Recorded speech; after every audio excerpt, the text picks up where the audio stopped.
We made it. It's Friday, April 5th. Here's what we're working on today. Ahead of Monday's solar eclipse, we're going to see how Niagara Falls is preparing.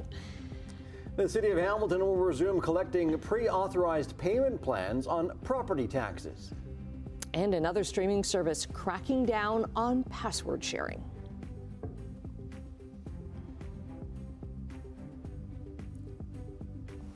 Okay, you made it all week. Barely. Good for you.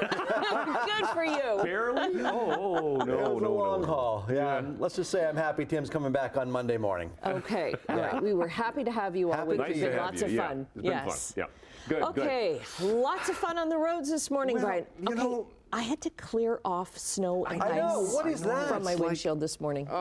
Did you actually get out of your car and scrape? I did. Oh, I wasn't going to do that. Because I tried that, and it's like, no, this isn't going to work. I just held the wiper spray on for like a good 10 seconds. Try to do it the easy way. All right. Yeah, it's one of those scenarios where you get to this time of the year and you're hoping for spring, but winter still just goes, no, I'm not going to let you go. Yeah, so we still have some flurry activity this morning, and you might have to do some scraping. That's right. And be careful walking because we've had some light, and we're still getting some light snow flurry activity right now. The temperature is in the minus column, -1, but still that's seasonal for this time of year. So as far as an overnight low is concerned, but at least today the temperature will be a bit better. Yesterday we got to 4, today we should hit 6. We'll see a little bit of sunshine, but there's that chance of some flurries this morning and then some showers as the morning goes on once the temperature starts to warm up. So, and it will be a better weekend. Yay. Okay, we'll look forward to that. All right, 6:02 is the time. Checking traffic this morning. We've got nothing going on. We had an earlier collision around Centennial Parkway, but that is now gone, so things are moving there. Of course, being Friday, usually a little bit lighter volume. 403 Waterdown Road. Nothing to see right there. Generally, that's how it looks this morning. So we'll look at weather and traffic coming up. Just a few minutes for you. Right now, the news. Thanks very much, Brian. Well, Hamilton police are looking for 2 people after a daylight drive-by shooting in downtown Stony Creek. Police say multiple gunshots were fired at a man and woman, both in their 50s, just before 10 yesterday morning at the intersection of King Street East and Mountain Avenue. No one was hurt. Police say the 50-year-old man was the intended target. They say 2 suspects, a driver and a passenger in a 4-door gray or silver Honda pickup, pulled up on the man. Then the person in the passenger seat shot a gun from within the vehicle before the vehicle drove off. A man charged in an Ontario cold case from the 90s has been granted bail. Richard Neal was arrested on March 3rd and charged in a series of sexual assaults on children in the 1990s in Oakville, Brampton, and Kitchener. The 64-year-old is charged with 20 counts, including kidnapping, sexual assault with a weapon, and making child pornography. Last week, police released these 2 pictures of Neal, a recent photo and one from 1996, and said investigators suspect there may be even more victims. Yesterday, the court justice agreed to allow Neal to live with family members in BC while wearing an electric monitoring device. A man who live-streamed a transphobic, hate-filled rant on a Hamilton bus has been sentenced to over 7 months in prison. In her sentence, the judge said Christopher Petula's actions last summer and since show prejudice, bias, and hate. Petula was the man who filmed himself harassing a family on an HSR bus in 2022. Judge Amanda Camera sentenced him to 180 days for assault and 45 days for failing to comply with release orders. After spending about 90 days in jail prior to the trial, Petula still needs to serve another 133 days. He also faces 2 years of probation and a 10-year weapon ban. The only time he spoke in court yesterday was to say that he understood the terms of his probation. An incident at a chemical plant in Burlington yesterday sent 1 person to hospital. Halton police say the worker is in serious condition. The initial call came to police around noon from the Control Chem water treatment supplier on Harvest Road for a chemical spill inside the business. The Ministry of Labor is investigating the incident. Police closed Harvester Road from Walker's Line to Appleby yesterday afternoon, but it has since reopened. No word yet on what chemical was spilled. More services at the City of Hamilton are resuming after the cyber attack in February. So the city is going to start collecting property taxes again from about 68,000 property owners on pre-authorized payment plans. Since the cybersecurity failure on February 25th, payment withdrawals have been temporarily suspended. The city is in the process now of notifying those who will be affected. Monthly payments are set to resume on April the 15th. For more information on the payment dates, we've got them on our website, chch.com. We're just days away until the total solar eclipse, and Niagara is preparing to welcome as many as 1 million people to witness this once-in-a-lifetime event. Simone Gavros joins us live from Table Rock in Niagara Falls with more on the lead-up to the big event. Simone? Hi, Adam. I'm here at Table Rock. As you can see, it is snowing right now. So hopefully on Monday, we're hoping to have better weather so that we can experience this total eclipse here in Niagara Falls. The streets here are going to be filled with people, and you can see over here that the stage is already getting ready to be set up in preparation for this big day. Now, as we know, Niagara Falls is no stranger to big events, and Mayor Diodati says that they have been preparing for months. Events we host every year is New Year's Eve, where we have the big Canadian show, which is big. Then we had Nick Willenda, which was bigger again, and that seemed like it prepared us for this. So yes, it's much bigger, but we're going to use the same skill set. We've got parking management plans, we've got communications plans with cellular towers. We're working with all levels of police, ambulance, fire, all levels of government. I mean, it's all hands on deck, and we really have got a real comprehensive plan to make sure that we've prepared for everything. Of course, we prepare for the worst, but we hope for the best. Now, Mayor Diodati says that they can expect to see about 1 million people here, but that's all dependent on the weather. And because of all these people expected, Metrolinx is adding more GO Transit services to accommodate. So on Monday, there will be 2 extra trips added to the Lakeshore West line from Union to Niagara Falls. Trains are going to be leaving from Union at 9:02, 10:02, and 11:02 to get people here in time to see the eclipse. In order to prepare for the large crowds, some Niagara Falls streets are going to be shut down starting at 11 a.m. on Monday.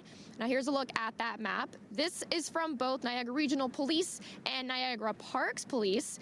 Niagara River Parkway is going to be closed from Morrison Street to Fraser Hill, and stretches of Morrison, McRae, and North and Murray Streets are also closed, as well as Portage Road. Now, officials are reminding people to pack their patience when they come. Be sure that they leave early to make sure that they can avoid the traffic and the large crowds. And be sure to bring your ISO glasses to make sure that you can protect your eyes when looking at this total solar eclipse. But for now, Annette, I'll send things over to you.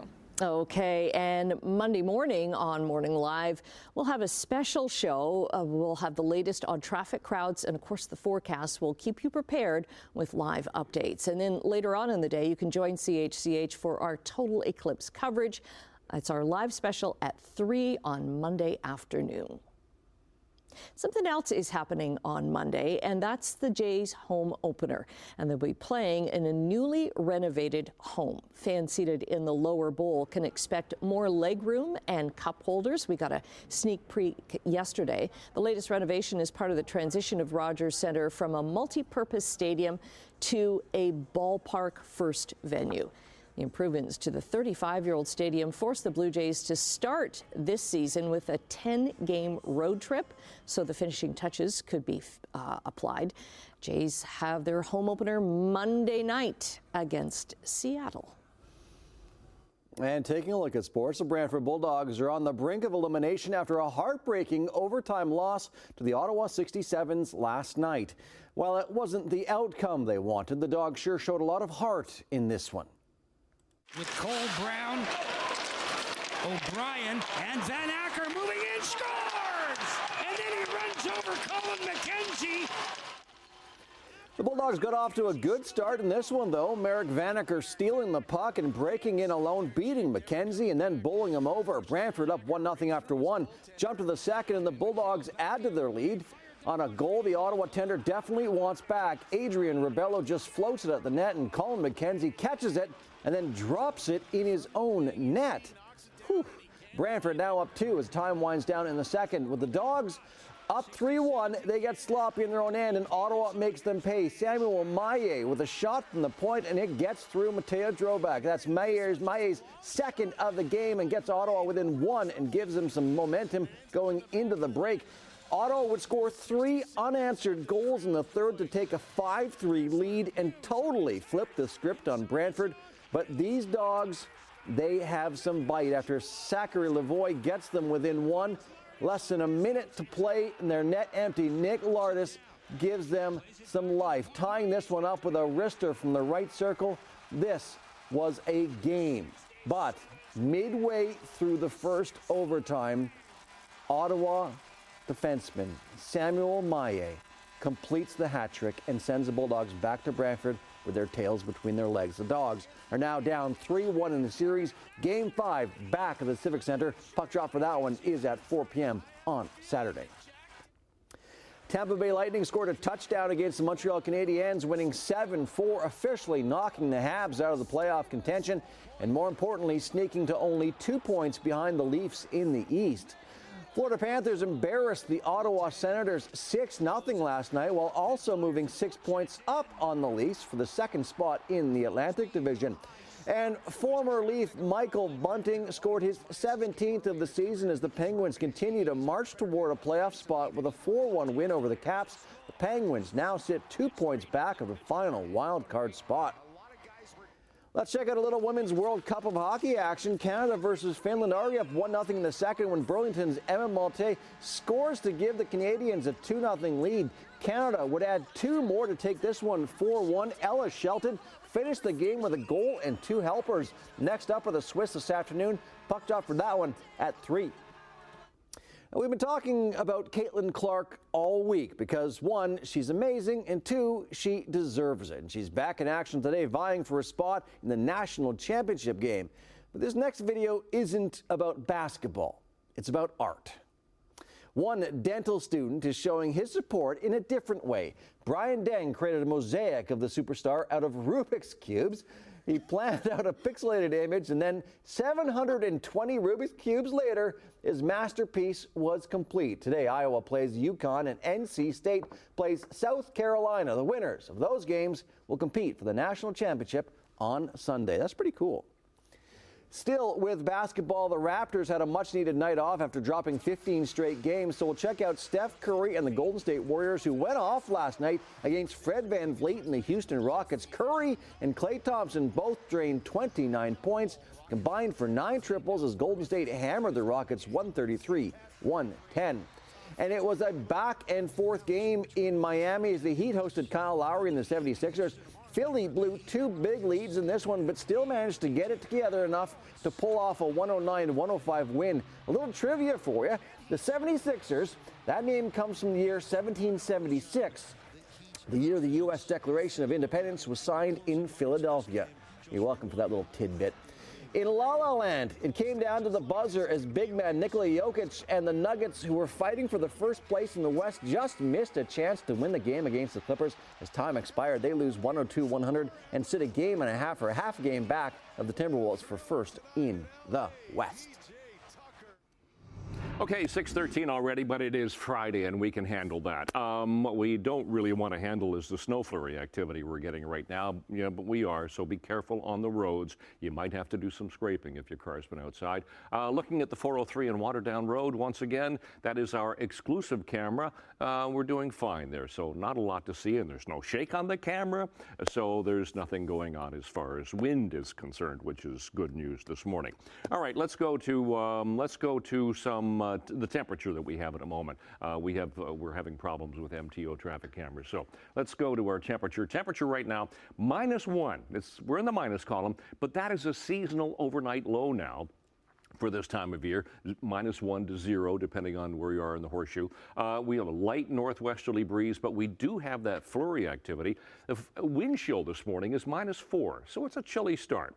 It's going to be a mostly cloudy day. We'll get some mixing, some flurries this morning, some showers later on, but a 6-degree high, which is better than yesterday. There's the snow flurry activity that we've been getting throughout the past 6 hours.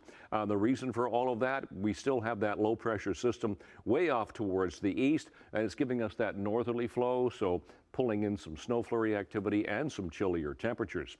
Today's temperatures, well, at least they'll be better than yesterday. A 6-degree high for most of the horseshoe today, mainly cloudy, so we could see a bit of sunshine. But there's that mixing. Tonight won't be quite as cold. +1 to +2, 0 in some areas, but yeah, still chance of showers, particularly in the evening. We could get some clearing toward tomorrow morning. And then tomorrow, sun clouds and temperatures about seasonal, about 9 degrees for the horseshoe tomorrow. If you're right down by the water, it'll be a little bit cooler, of course. But out the door on this 5th morning of April, we are looking at a mainly cloudy sky, some light snow. Temperature right now -1, wind chill -4. Long range coming up. Annette, Adam. Okay, you know who's not loving this? Emily Vukovic. Came in shivering this morning. This girl, honestly, and I'm like, I put away all my winter jackets. I know, I should know better. I know, Brian, I know. And I'm like, in my car, but I started my car for 10 minutes before I got in it. I didn't feel like this morning was as cold as some of the other mornings because I thought the wind made it chillier, say, on Wednesday than it did today. That's just my opinion. But. It was Fair just enough. seeing that ice. I'm just sad. Ice and snow. Not a good look first thing in the morning. Yeah. Okay, coming up in Chit Chat, Disney, they are cracking down on password sharing for Disney Plus. Yet on the flip side, they are making a $60 million expansion to one of the parks. And do you guys watch Ozark? Did you watch Ozark? Love Ozark. So you remember Ruth Langmore? Yep. Well, the actress that played Ruth has a fantastic new role we'll talk about. Okay. I saw that. I'm excited about that. Okay, coming up after the break, Ford is pumping the brakes on EV production, and that's going to mean a big impact at the Oakville plant. 6:18 on your Friday morning. Canadian dollar down 6 basis points to 73.79 cents U.S. Gold is down $1.20. Crude oil is down 16 cents to $86.43 a barrel. Checking midday trading in Europe, markets are down across the board in London with big losses in Frankfurt and Paris. Over in Asia, markets are down in Tokyo and Hong Kong, but still closed in Shanghai today. And in North American markets, the TSX fell 61 points, the Dow lost 530, the NASDAQ is down 228. Production of electric vehicles at the Ford plant in Oakville is being pushed back 2 years.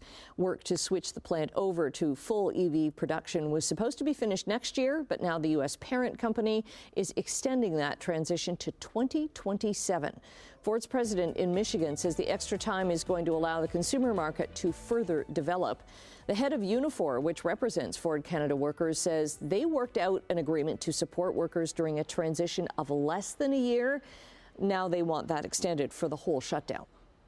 Us right now, the big task is making sure that our members are protected during this extended transition period, and B, that we're meeting with the company to discuss how we lessen and mitigate this impact.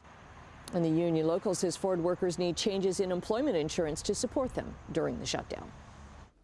Alberta's appeal court has dismissed a lawsuit from a coal company alleging expropriation over government policies to phase out coal power.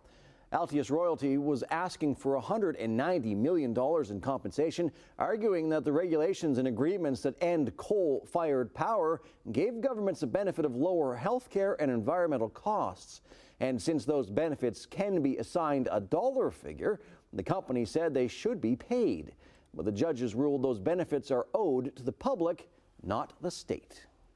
New study looking at the first couple of years of Ontario's legalized online gambling market finds most players are using regulated sites, but the unregulated market is still pretty sizable. The Alcohol and Gaming Commission of Ontario says 20% of online gamblers use a combination of regulated and unregulated sites.